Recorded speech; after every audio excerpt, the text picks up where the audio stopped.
Don't ask what the world needs. Ask what makes you come alive and go do it. Because what the world needs is people who have come alive, said author Howard Thurman. Welcome to the second season of the Vulnerable Power Show. Heart-to-heart, unscripted dialogues with world leaders who are shining examples of the unfolding leadership ascension. Hear from these creative leaders and visionary entrepreneurs who have traversed deep leadership transformations and inner alchemy, actualizing their vision for a better world. We share raw insights and practical tips so you too can transform painful experiences and old energies as fuel for your leadership growth and collective good. Join us and listen in so we can all bring hope, inspire transformation, uplift the world, and show what is possible through heart-centered, vulnerable leadership. As Margaret Mead, anthropologist, once said, "Never believe that a few caring people can't change the world. For indeed, that's all who ever have." Greetings and welcome back to another episode of the Vulnerable Power Show, a deep dive into the heart of leadership. Thank you for joining us today. We are going to go into the heart of corporate leadership and the corporate evolution. What do we do here? We call it a show. It's really an immersive experience. It's an opportunity for you leaders listening wherever you're at in your leadership journey to be inspired, to see insights from other leaders that have not only traversed their inner transformational journey, they've actually stepped into their soul's calling to light up the world, to encourage you that no matter how hard it looks, how dark it looks, how stuck you may feel, that you can make it through, and to empower you with tools and practical tips from those that have made it through to the proverbial other side or the Holy Land.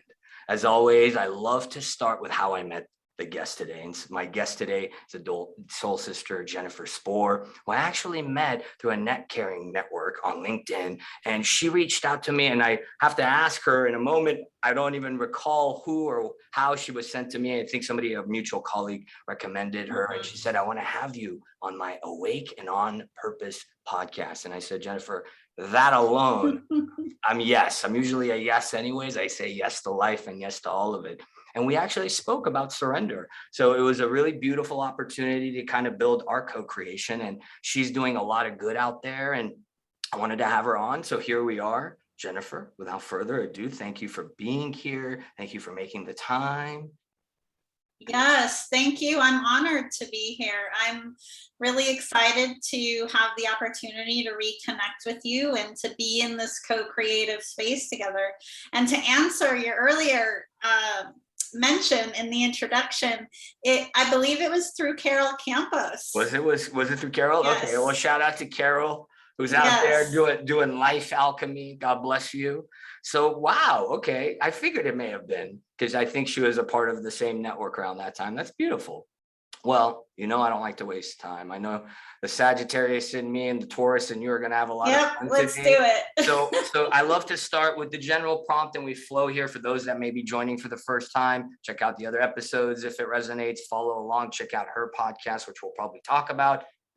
What was your transformational journey? Where do you want to begin in terms of, the before Jen, to put it colloquially, and the after the Jen that we see now in her calling? So where would you like to begin our fabulous journey?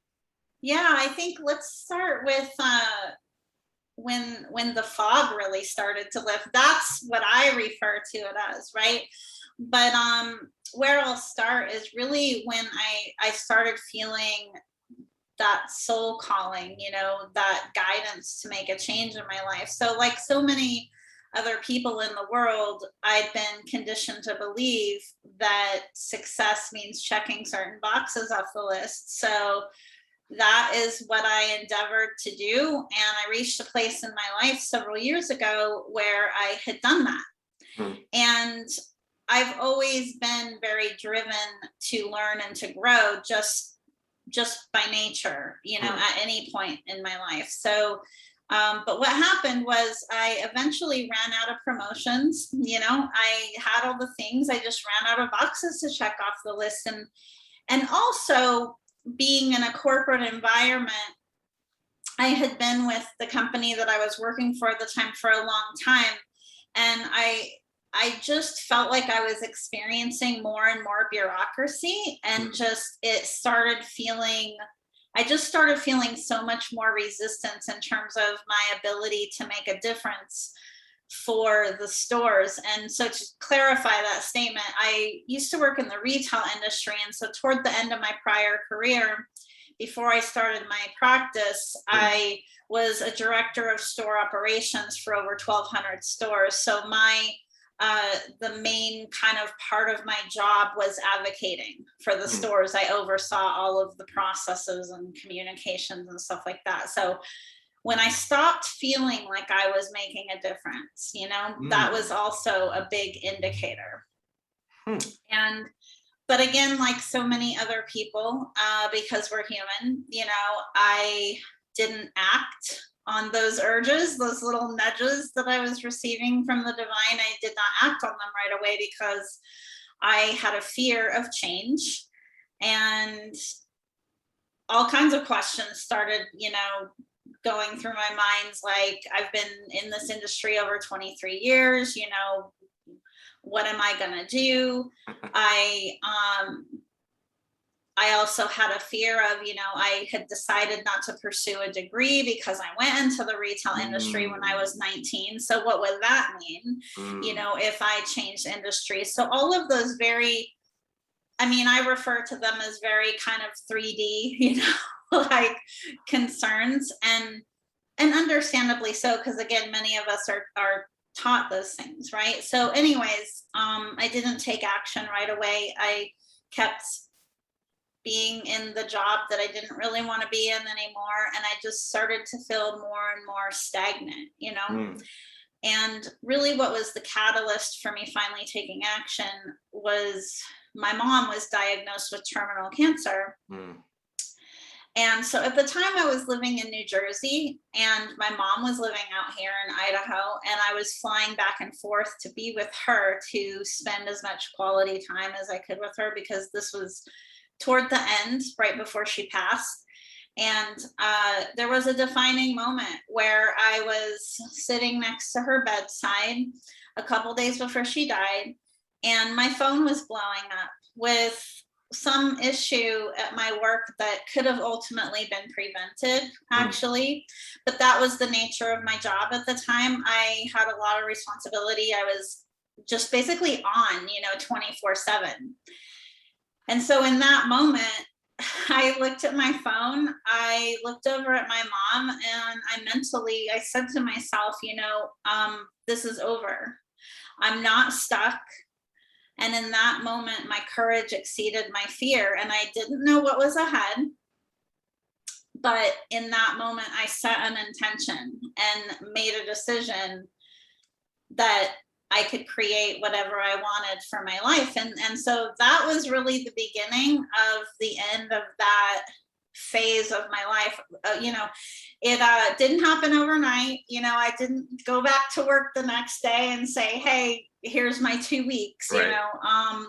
It was a process to transition. But it sounds kind of like a country song, because what ended up happening is I stayed on with my company consulting, but I moved back to Idaho. I rented my house out in New Jersey, packed up my car, and headed out west. That's exactly what I did. It does sound like a country song. Yeah. Yes, and basically the rest is history. It's important to mention that I didn't know I was going to start my own business when I made that decision. I told myself that the solution to my problem at the time, was finding a new job, that I just needed to find a new job, and I needed to live closer to my family. So I made the move back out to Coeur d'Alene, and I interviewed with a few different well-known companies, and I had a flawless performance record. So it's interesting because these few interviews that I did, they all went very well. And in fact, with one company in particular, they flew me out to meet them, and I had like 6 interviews with them. And it was at the 11th hour that some anomaly happened and it didn't come through. And that was really when I finally got the message from the universe that, you know, that I wasn't meant to continue working, doing what I had been doing. And this is really important for everyone to hear too, because what happens is that it's very easy for us to initially confuse what we're meant to do with what we're good at. I was very good at what I did. And so I thought, wow, how could I not be, you know, how could this not turn out for me? And then I finally figured it out because I was being stubborn. You know, it took me a few times. And that was really what got me to creating the space I needed to think about, well, what's next? Because clearly this is not, you know, the direction I'm meant to be going, and it's not aligned for me. Right. So it really just, it was like a download one day. Right. I had this realization that because even when I was a little girl, I wanted to be a teacher, and I ended up in retail. Honestly, my decision to initially go into the retail industry at 19 was because I was on my own. And I had a conversation with myself about, well, do you want to put yourself through school? Do you want to have this debt? Blah, blah, blah. And I liked what I was doing in retail. So at the time, I just said to myself, you know what, I'm just going to stick with this. And it turned out very well. You know, I had a but anyways, what I had realized is I had always had this talent for mentoring, coaching, just helping people, helping to lift others up. And I had been doing that to an extent in this prior career for a long time. And I realized that, you know, in my own journey of awakening and transition, there were business coaches, spiritual teachers, healers, and I had all these consultations, these readings, these healings. But what I really wanted was one person who could help me bring it all together. Someone who could help me actually integrate into my physical reality who I was becoming, who I wasn't really so much becoming. It was really just that I was remembering who I've always been, you know? And that's what, and that's what inspired me to do this work. Before we go there, let's go back, because there's a lot I want to unpack for the audience, if that's okay. So that was beautiful. So let's go back, because there's a lot I want to kind of unpack and kind of maybe dive a little bit into as far as some context. So fog lifting, can you elaborate what you mean by that fog lifting? Because some of the audience may be very advanced, some may be beginners, and some of this. Yes. I guess, you know, when you say fog lifting, I hear stuck. Can you give us a little bit more of a glimpse of what it was like in your existence before this fog? What was that like? So they can maybe grasp more of the details of your experience. Yeah. So in terms of the fog lifting, what I really mean by that is that I had reached a place where there wasn't anything left to look externally outside myself for the solution to fulfillment and happiness. I had done it all. I had done all of what I knew to do. And it led me to start thinking about what was next. And when I started creating the space to do that, I realized that in many ways, I didn't even know who I was, because I'd been living my entire life up to that point, you know, pleasing other people ahead of myself and prioritizing my job. So, you know, my values could have been someone else's values. Like, I really just realized I didn't know myself, you know? Now, and with that fog, real quick, sorry to interject. So with that notion of not knowing yourself, did you ever, because this is what I ran across, is I know myself. I had this like hubris, and I think that's that egoic conditioning, which you're alluding to, is we grasp onto our identity and we think we're that. Were there ever any moments that you got stuck in that ego trap of thinking you were actually this? Because some of the audience may be in denial right now. We'll call it denial, right? Is, no, I'm good. This doesn't apply to me. And I'm curious what your experience was, if you had any of that, because I know I did. Is this whole like, I almost was like stubborn because of my mindset and this conditioning. Did you have any of that, or how do you deal with that if you face it? Yeah. So I realized my identity was very wrapped up in my job. And as an entrepreneur and as someone who is aligned with their higher path, yes, I'm definitely who I am in my business and my work, and outside of that too, because I'm doing something that's aligned with my values and my beliefs and my gifts. But I confused being aligned, right, with thinking I was someone because what like society told me I had to be. Does that make sense? It's like, I thought I was in denial for a while. I thought I knew who I was, but it turned out that was more society telling me who I was, not me knowing who I was. Does that make sense? Yeah, or other people telling me. Yeah. Correct.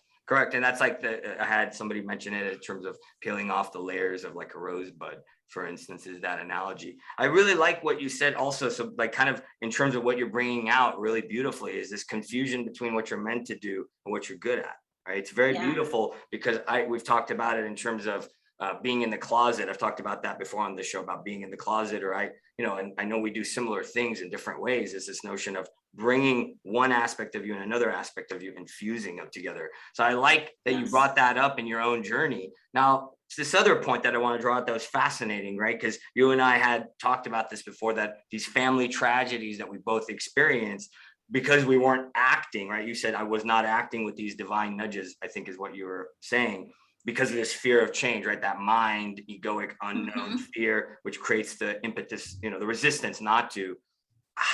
What would you say for anybody listening to, like, now knowing this, because we call that, as you know, post-traumatic growth, right? It's just, you have to have that trauma. If you don't listen to God or the universe, then it's like something like this will happen. If I know it happened perfectly for us. There's no woulda, shoulda, coulda. If you were to talk to anybody right now that's facing that same, because I think it's very common, as you know, this not acting until it's too late. And then it's like, oh no, so how can we help the audience if they're facing these resistances in terms of this, oh no, so they don't have to have this, oh no, till this like 11th hour, as you alluded to. Is there any insight or anything that lands about that for you? Yeah, really everything is energy, and really how we feel in our bodies is a really good GPS, so to speak, to recognize when something is out of alignment, right? So the first thing is really having the awareness that joy and fulfillment and service to others and contribution is your birthright. It's not something that is a nice to have. And so when we're in a place that we're not feeling fulfilled and we're not feeling happy, that's an indicator to explore that further, right? And you can take more of an observer role. This is a way to be proactive, right? Is to take more of an observer role and say to yourself, wow, that's interesting. I'm feeling sad, or I'm feeling melancholy, or I'm not feeling challenged anymore in my work, and start to question yourself about, why that is.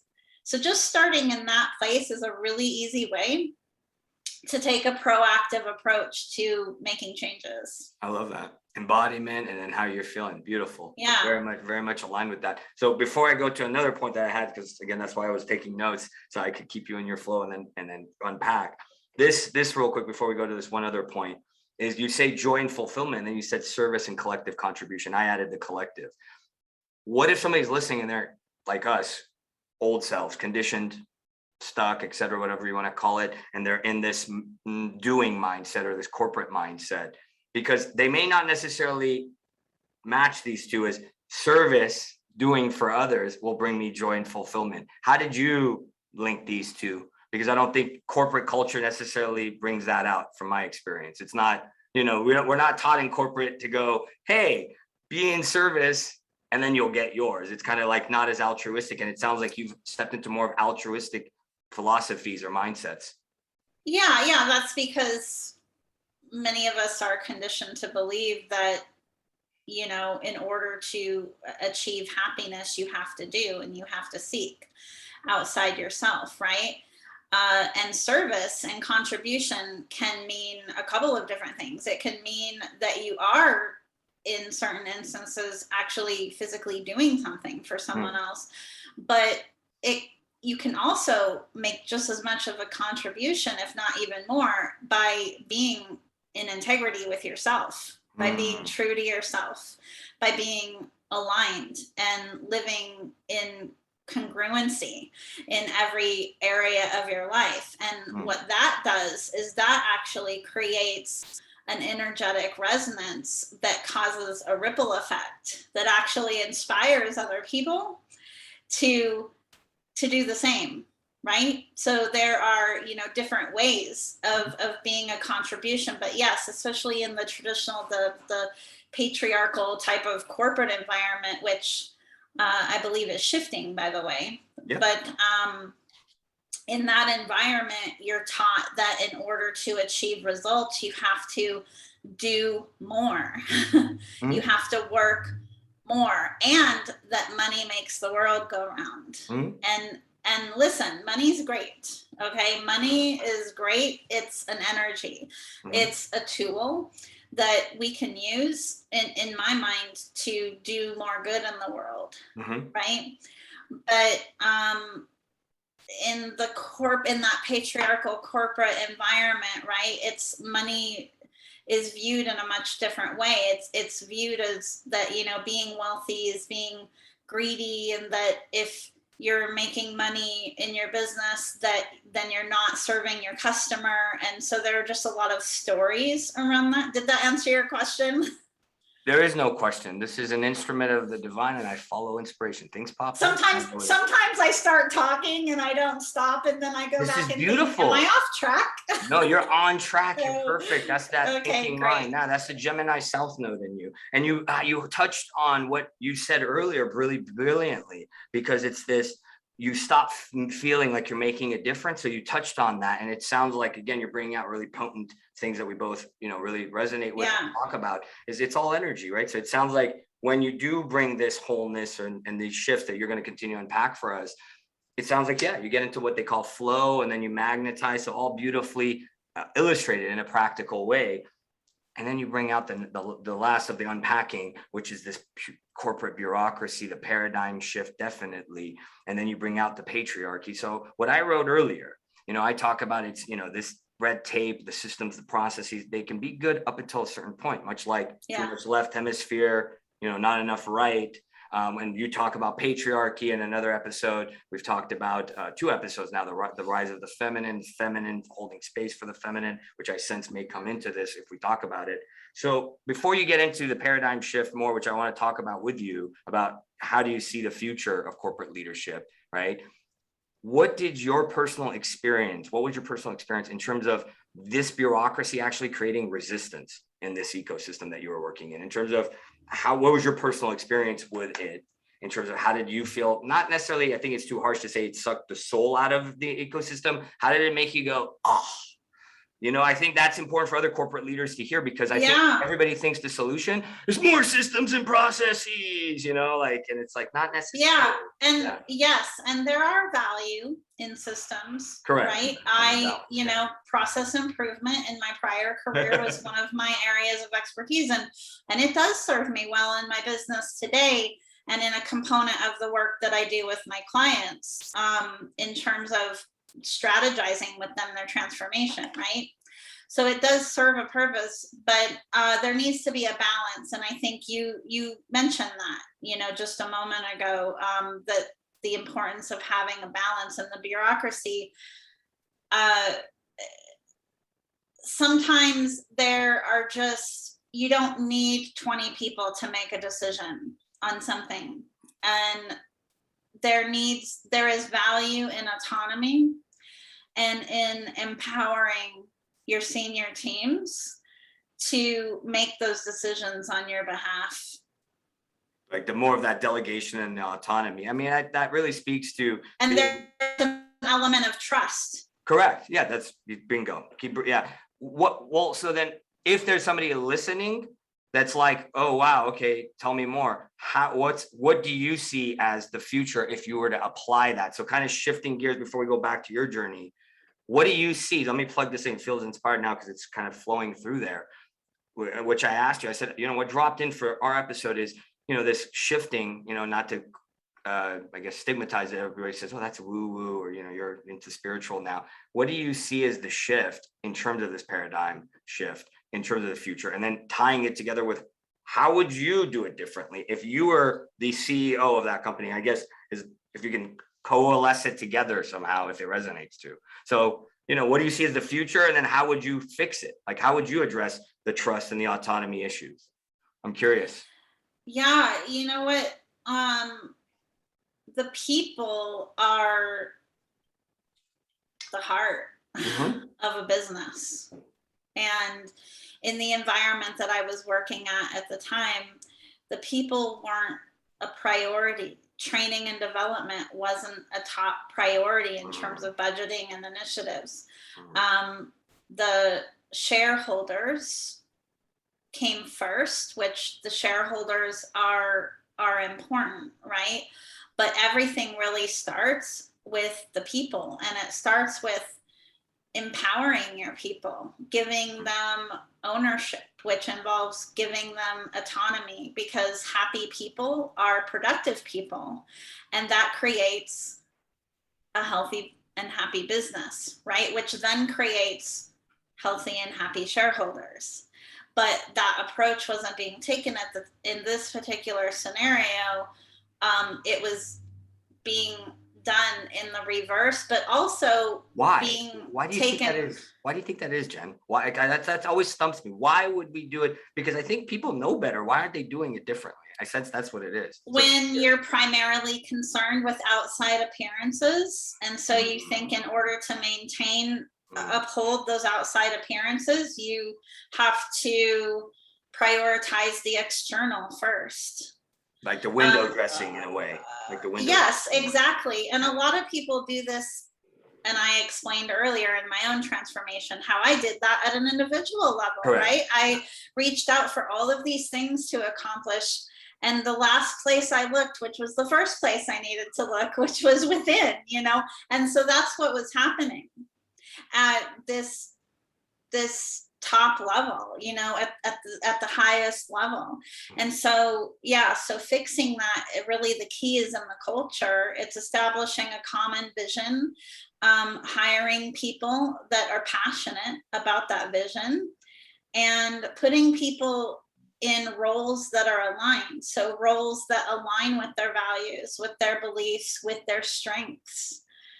And that not only, again, produces people that are happy working with you, but it also contributes to maintaining a sustainable, healthy business and happy customers, right? Yeah, it trickles out. It's the ecosystem, right? As you alluded to, it's all energy. So it's the leaders, the teams, the ecosystem, and it permeates out from the center. And the driving force of, so in terms of like, what do I see, answering the other part of your question, what do I see as the future of business, right? I see the future of business being that when someone has a business idea at inception, the driving force of pursuing that business is because it lights them up, because it's aligned with their beliefs and their values and how they want to show up in the world and contribute. Because when you do that, success is inevitable. There is no wondering. So traditional sales go away, right? Because you're out in the world offering a service or a product that you're excited about showing up for, that you're aligned with, and your people are out there. Right? It's just a matter of your willingness to be visible. Which is alluding back to, again, that's that like catch-22 or the circularness of it, is you got to face the fear of the change, which is where we were at in your transformational journey, right? You have this tragedy, God rest your mom's soul, you have that, you go, enough, I'm not going to be on 24/7 anymore. I'm not going to do this check the box or fog lifts. And so then, okay, so then you set the intention. That's another beautiful thing that you planted, right? Because people forget, and I know you talk about this a lot, is the power we hold within, right? So it seems like you reclaimed that power and invoked it and said enough. And then, so we're back there. So start to then take us then. So you're going through this, as you alluded to, the healers, you know, the readings, et cetera, the coaches, consultants. So back to that flow of things. So where does that take you next in terms of shaping you and unpacking you? Yeah, so I realized the journey that I was experiencing, that there were other people out there in corporate, leaders that had these well-established careers that were now feeling like they needed to walk away, but they couldn't see more into their life. And so that's what inspired me to do the work that I do today, which is that I work with, you know, new and established, you know, leaders, entrepreneurs. I work with both entrepreneurs and people that are still in corporate, because it's really just about that I help someone, and I refer to myself as a transformation strategist. Like I help people with the how. I help them gain clarity and confidence in their vision. And I like to refer to the work I do as practical magic, because it really is a combination of energy, mindset, intuitive knowing, and strategy. Mhm. It's a divine combination of all of that that helps us get, you know, to that next step. And I said step on purpose and not destination, because Mm. it's because we're eternal students, right? So like there's always a next level. And so that's really, anyways, that was where I was struggling in my own journey, and that's what inspired me to start coaching and mentoring other people to be able to get to that place. Hmm. When you say that there's a next level, and when you talk about this, it sounds like a very holistic or integrative or synthesized approach, which I resonate with.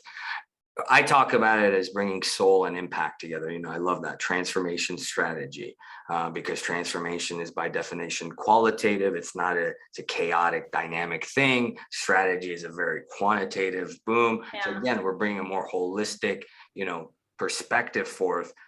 Why do you think, again, going back, or why do you sense, I should say, not think, what's missing? What's missing in this leadership paradigm currently that you sense from your experience now, that why aren't more people doing this? Like, why do they need us? In other words, what's the reason? Because I'm curious, and I ask people when I bring them on the show, when you do what you do, what's the resistance they're facing? And I'm not so curious about the resistance. Why do you think the resistance is there? But again, more of the inner workings for the audience's sake. What do you sense is causing that separation? Why aren't leaders doing that? Why aren't they bringing transformation together? Yeah. So what's missing with the paradigm that's on its way out Yeah, exactly. is the connectedness. It is our spirituality. It's the essence of who we are. It's because we are in our careers who we are in our life, and that's what the traditional way of leadership has been pretty much up to this point, is, you know, about strategic decision making, okay, but not as visionary, not truly leading people toward a common goal, Hmm. which is just as important as, if not more so, just than the strategic decision making. Because what happens is when you have people that are being led, that trust you, that they're sharing a common vision with you, and they're just as passionate about it as you are, guess what? Those people are a lot more innovative. And so your responsibility that you're carrying of making these strategic decisions is significantly diminished, because you have people on your team, right, or in your community, that are stepping up. Hmm. You're inviting in something very, very potent, because in every ecosystem, right, and words matter. Decide, when leaders decide, they kill choice, right? They're limiting the spectrum. When I decide rather than choose, which is a very empowering word, then you take in this ecosystem and you keep it closed. Sounds like when you choose or you invite in choice and you bring in that autonomy, individual input and role, the team, it sounds like it opens the ecosystem up, because what you're speaking to is then new energy can pour in. Because then the ecosystem is not, you're not deciding or cutting off possibilities. You're choosing, which comes from a place of open possibilities, quantum physically speaking even. So that's really beautiful that you're unpacking it in this way, because it's very Taurian of you to do it that way. All right. And then you naturally take us then into this faith, spirituality, which is, right up your alley in terms of faith. I know you tend to, maybe I'm oversimplifying it or not using the precise word, like faith sounds to me like where you're coming from, a more faith-based spirituality. And so what does spirituality mean to you? How did it shape you in this transformation? And then gearing it towards what you're doing now, more specifically the podcast, your work, if you're comfortable, that certification that you told me you're going to do a year ago with the superpowers, any of that resonates. Any and all, I'm all, all of it. Yeah. Yeah. So it was on my own journey of rediscovery, right? That I discovered what really is the reality is that everything is energy, and that everything is a process of co-creation. That's really important, because up to that point, what is that co-creation? It's for the audience. It is, yeah. So as humans, we tend to be more conditioned on the side of thinking that in order for something to get accomplished, we have to physically do it on our own, right? But it's not just us. We are actually just this little tiny grain of sand in an endless field, right, of possibility. And so whether you want to refer to this higher power or this source as God, or the universe, or whatever, it's really just that higher intelligence, that higher power that is connected to us. As humans, we are a part of the earth, but also the heavens, the universe. Our heart serves as the intersection between the spiritual and the physical. Even if you look at this from a more practical standpoint, right, and not what some may refer to as a woo standpoint, everything that is an idea, anything that anyone's ever come up with or that they've imagined and brought into the reality, it's because they've first imagined it. And how are you receiving that, right? I don't have the answers to how all the universe works, but I do know that in my own journeys of discovery and in my own physical experiences here, there are way too many things that occur on a daily basis that cannot be logically explained, right? And that you can actually achieve happiness and fulfillment in life by taking that time to create space to be, because then that's when you're able to receive those ideas, right? And so it's like a process of unlearning, basically, that you don't have to do more to receive more. And so the doing is very masculine. And so in that patriarchal corporate type of environment, there is an imbalance in the masculine, right? Where the feminine is more about intuitive knowing, receiving, getting those ideas. And optimally, what you want is to have a balance of that, right? Because oftentimes you can get a lot more done, per se, by just being versus continually doing. Because when you have clarity of thought, you're much more efficient as well. So just speaking to the people that are listening that are thinking, oh, but I've been in this do space. Well, this is an investment of time, right? So meditation can be, and it was for me, actually, meditation was the gateway that opened me up to a lot of that. So unpack that. Like, so as an executive, right, I was very high strung, and I used to actually have to take 2 different medications for anxiety. Oh, wow. Okay. Wow. When I started doing meditation, after a few months of practice, I was able to walk away from that medication completely, because I was so much more centered, so much more focused, so much more productive and calm, because I like to do meditation in the morning to set the tone for my day. So I just didn't feel a need for it. And I have to include the disclaimer that I'm not a Western medical doctor, and that, you know, if you feel like you're having some kind of depression or Did you pull the lawyer for me? I usually pull out the disclaimers. So your disclaimer radar went off before mine, huh? That's the Taurus in you. But for me, right? But for me, that was the case. And I share that to illustrate that, you know, the medical, our health industry in the US is much of the mind of, you know, looking externally for the solution to fix something or to make money. And our culture has very much been about putting a Band-Aid on things that actually need surgery. That's how I look at it. But yeah, when the answers were really just within. So I just say to people, you know, whether you end up needing some other kind of external solution eventually, fine, but the first place to go is here and there. You know, the power of prayer and asking, because we're also powerful creators in the process of co-creation, right? A lot of people go throughout their lives just kind of living as a victim of circumstance, and that's really not, you know, you can make life happen for you by just being more intentional. By being and intentional. I love that. Yes. Yeah, I like how you said up and in the heart. Would you say that the gateway to God is through the heart? Yes, because the heart is the intersection of the spiritual and the physical. Our bodies, we are very much of the earth.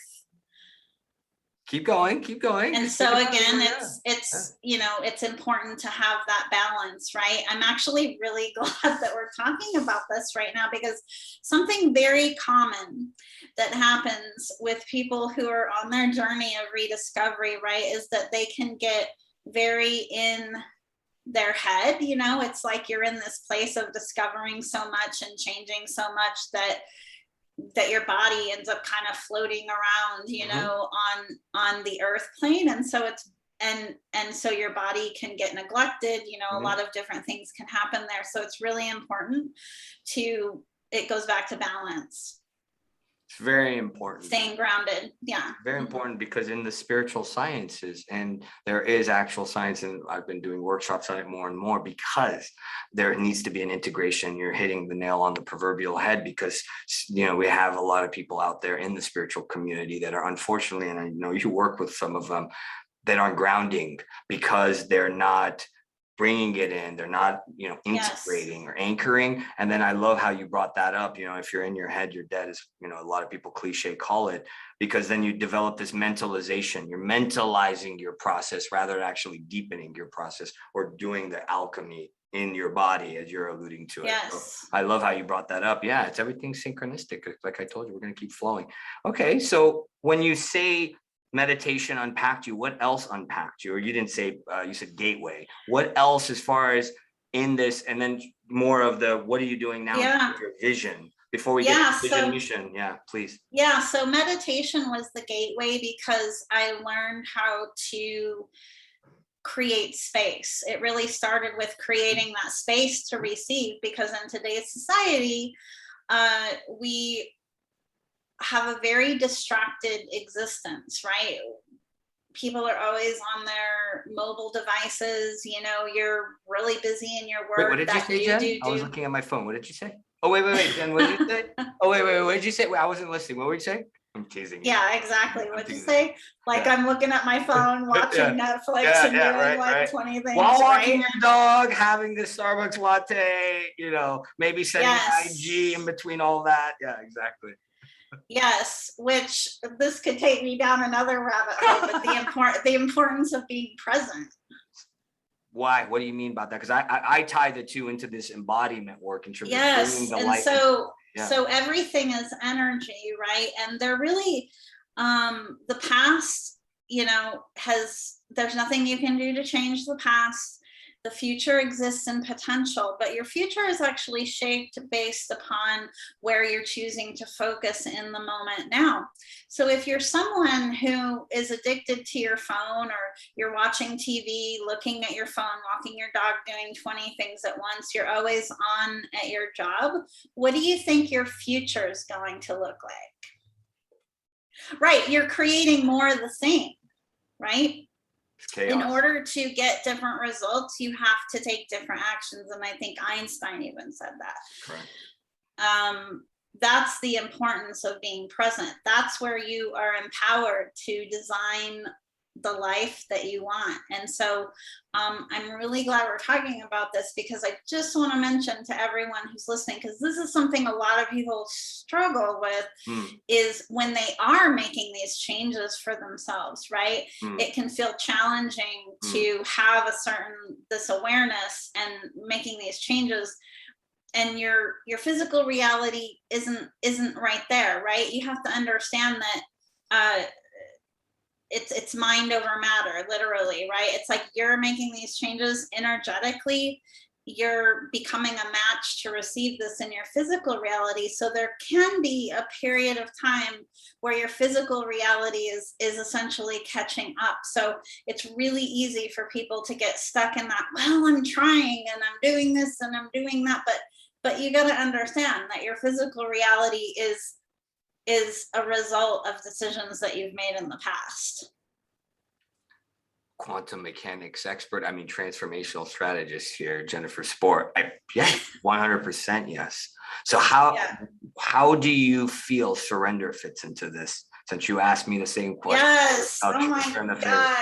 Surrender. Wow. Yes. That's another one. We could talk for days. We could have like some kind of series or something. Anyway. Hey, that's what Tanya did. She, the fellow Taurus, she's like, awesome. I've been told to come back for 2 more. I'll follow her. Yeah. You got it. Yes. You may be seeing it here live, folks. It may be a special series that's going to pop off. It'll be like the Marvel, Loki, and we have these TV series that come off of the Marvel movies. We're going to have shows coming out of the Vulnerable Power Show. So surrender, right? Many people are conditioned to believe that surrender means throw up the white flag, I give up, blah, blah, blah. It's not about that at all. It is, I quit. What it is that every one of us, by default, we have limited perceptions. Okay. And that's because we only know what we know. Our mind is a culmination, essentially, of past experiences, beliefs that we've been taught or that we've formed as a result of just experience, or even trauma, especially trauma over time. That's a whole episode we could have just on trauma. We have it. So check out Tanya talks about trauma, and it's So what happens, right, is you form your opinions and everything based on all of this and how you make decisions. So when you're on a journey of transformation and you're making changes, naturally your mind is going to want to make decisions for you based upon what it knows. And because you're in uncharted territory, that's not always, your way isn't always the best way, right? So what's important is for you, whoever's listening, to just get clear on what you want, right? Get honest with yourself about what you want, not what you think is possible, because that's your mind chatter. What you want, and then pray on it, ask for it, and then be willing to follow those nudges that you receive, even if they don't make logical sense, which our intuitive guidance often doesn't make logical sense, because it is always steering us toward the direction of expansion, and the mind doesn't know expansion really. So it instills that fear that some people get triggered with. So that's the very high level of how your mind works and how your heart works. And that's why surrender is important. That's why you just listen to your heart, listen to your body, what feels aligned, ask for that, and then just be unwavering in your willingness to follow it. It's interesting, right? Because the majority of our organs and everything is in our body, and we spend the majority of the time up here. And you said that word Yes. again, and it's beautiful because you said the mind decides. So, right, where, as I unpacked earlier, deciding is coming from this myopic realm, and the heart chooses. Right. So we're seeing this, so the heartscape, and you can't think your way forward, right? So it's beautiful. So it sounds like what one of my favorite quotes from Fritz Perls, the founder of Gestalt therapy, which is lose your mind, find your senses. Sounds like that's what surrender may be practically, is a surrender of the Yes. mind down into the heart, which is where the divine inspiration, intuition comes Yes. from. Would you agree with that? Yes, I agree. What? The Sagittarius and the Taurus agree on a practical matter? What? The universe is arriving. I'm teasing you. They always say that the fire sign, hey, look, my camera got blurry. The fire signs actually with the earth signs, there's a unique combination, I was told once, because it's actually what you're speaking to, which is this notion of you got to bring the spiritual energies and ground them. And so in a way, our archetypal energies in our astrology are that. It's like fire, heavenly fire, and then you have that earth grounding. So very beautiful synthesis there. How do you see, so now we've talked about this transformation, how you've gone through these gateways and meditation being a big one. We're unpacking the future of corporations, and you've given a lot there in terms of what leaders can do for their own ecosystems and themselves. And then you're talking about your own surrender process and all that. What do you see your vision in the world in terms of, if we were to tie the two for the sake of time together and say, what are you doing now, unpacking that, and then in terms of your legacy and synthesizing those two questions as one. But what are you doing, and how do you see that as your legacy for what you want to be known for as you leave? And not known egoically, as in what do you want to leave behind? What do you want to contribute to the whole? If you want to unpack that for Yeah, I mean, really my mission is to help walk people home.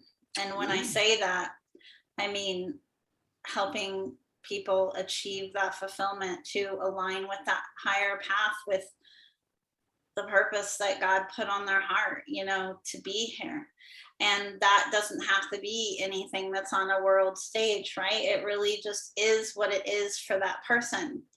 I do work with a lot of the clients I work with are industry disruptors. They do have a mission on their heart to bring in new change into the world, as part of, anchoring in this new paradigm, this new earth that we're moving into. So that's really my mission. My legacy is just helping people to align with that path and to contribute to humanity being able to continue to be here and to live a more evolved, sustainable, happy, fulfilled existence. And what that looks like is really just, I'm focused on, I still work with clients privately, but I'm also really focused on amplifying my impact and looking at ways to get that message out to more people. So like my podcast being one of them,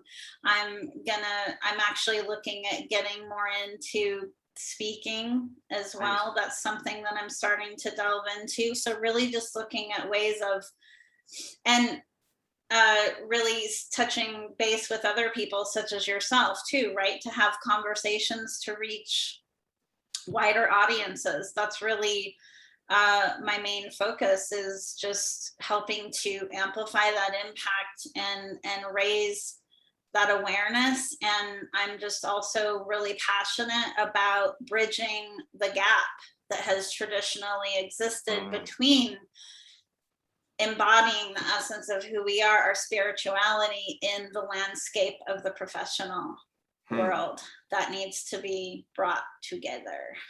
They called those a shaman in the old days, a bridge between the two realms or the two worlds. So yes, so, I am a bridge. Yes. Yeah, I love that. I know you are. So what's this community that you launched recently that you're up to? I forget the name, because that fits in perfectly with what you said in terms of yes. I'm so glad you brought that up. So almost like I know what I'm doing. You definitely know what you're doing. So the name of my podcast is Awaken on Purpose. And I recently opened Awaken on Purpose, the community, right? And it's a space for emerging thought leaders who want to be able to connect and collaborate and support each other. So it is a community membership where people are able to come together to freely express themselves, to talk about what's going on in the world and how they can contribute. And I also provide regular trainings in there as well. And we do a live monthly Q&A where anything goes, basically. Whatever the collective need is of the group at the time. But it's really it's a sacred space where everyone can come together to freely just express themselves, but connect with others who are like-minded, because that's so important. Something that, like Facebook's a great example. You can find a lot of spiritual groups in Facebook, but it's just like, you have to seek them out, right? Imagine being in a space where that's just how everyone is, you're in this amazing energy of collaboration. And I just believe that we're even more powerful together when we band together. Come together right now. Yeah. I'm all about the global alliance. That's part of my mission, is really to put together this new earth leadership. So there's a question that pops in, and I appreciate you sharing this. It's kind of winding this down here. What is because we've talked about it off the record, do you see, to kind of jump the gun if it's okay that I say this, do you see ever being a place in corporate America for extrasensory gifts? We'll call them superpowers, which some of us have. Some of us have that have science has proven, as you know, and I know, and the audience may not know, which I talk about in some episodes and workshops. So do you think corporate America will ever accept the paranormal? Let's call it that. I am one of those people, by the way. No, I know. Yes, I am. I know you are. People. Yeah. But the answer is yes. And I also want to say that it's already there today. There are many CEOs, high-level executives, celebrities, people of high, society status or whatever, that have spiritual advisors. Correct. Yeah. And so the answer is that it is there today. It's just not out of the closet, so to speak. Right. But yes, in the future, I definitely see that, because those spiritual gifts, those divine gifts that you've been given, those extrasensory gifts, contribute greatly to the success of a business. There is value in them. Yeah, there's the show Silicon Valley that was on HBO. They jokingly had the head of the company Hulu had a guru, and so yeah, it's prevalent, and it's occulted, as I call it, right? Hidden, so to speak, or it's not made public. And I think that's because of the collective consciousness, the dark ages. Collectively, we were not readily available, or ready, I should say, ripe for everybody, the masses, to hear about this. There was too much, maybe the capacity wasn't there, as well as the stigmas around some of these things. There's a lot of dogma. Interesting. I love that. Is there anything else you feel inspired to share with the audience? It's coming through from your heart, your soul. Chances are there are a lot of people listening to this or watching this that are in the spiritual closet, even when so part of my journey that I didn't mention, and when I started to get into practicing meditation, is that I've always been sensitive, and I've known that. But when I started doing meditation, my gifts just blew up, just amplified. But that was because I was creating the space for my true self to come forward, right? And there are people out in the world that are going to judge, but you're not for everybody, but you are for somebody. But they can't see you unless you allow yourself to be visible. When I first started my business, I wasn't completely out of the closet, and that didn't actually happen until recent years. And my fear came true, is that if I started offering readings in my business, because I had already been providing intuitive support to my private clients for some time, I was afraid that I would be judged, that someone would call me a sinner, like all of these things would Devil happen. worshiper, you soothsayer. Yes. And you know what? Someone did. Oh, you experienced that too? Yeah, that's okay. Yes. God bless them. And yes, exactly. And I lived to see the next day. And yeah, so just, your people are out there, but they can't see you unless you allow yourself to be seen. So go for it. You got to see you for others to see you. Yeah, you're speaking my lingo. In fact, the last workshop I did, the Gratitude Gathering Friday, I played Diana. It dropped in to play Diana Ross, I'm Coming Out. And I was literally 7 minutes before the live, I go, oh, I'm supposed to play this for myself and everybody. And it resonated because, and here we are a week later speaking to that. The universe echoes back to us that which we emit out, which you've alluded to. Yes. Yeah, it's time to come out, right? Let the world know. Yes.